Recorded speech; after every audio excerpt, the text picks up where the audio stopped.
Shannon Sharpe is being sued for $50 million by Jane Doe, who has accused Shannon Sharpe of sexual misconduct and assault and other allegations. And I have a few questions, not related to the allegations, but related to Shannon Sharpe's response to the allegations.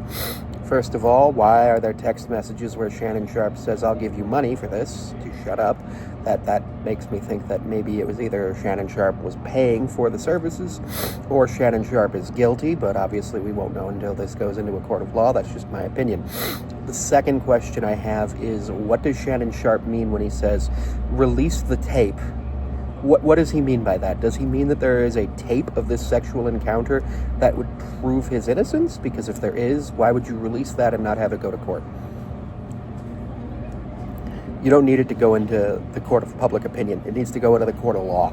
That also makes me think that Shannon Sharpe might be a little worried that he's going to be found guilty and get crucified over this. And it's really unfortunate that he made that statement, because that statement's really just weird. And yeah. But my one question is, why? Why would you ever make that statement? Like, I know that people have released sex tapes to launch careers in the past. It was Kim Kardashian who did that. We had the leaked sex tape of Hulk Hogan in the past, which I still don't understand why you said the N-word in that. That's a different thing. But I'm highly concerned that Shannon Sharpe thinks that the best course of action is to tell people publicly on the internet what he thinks happened, instead of just being like, "Okay, I'll see you in court.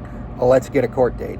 But why? Why wouldn't you do that? I know that sometimes going to court can suck, but if you're being sued for $50 million, I'd rather go to court, prove my innocence if I'm innocent, and not lose the $50 million, right? Like, that makes sense? Does that not make sense to you?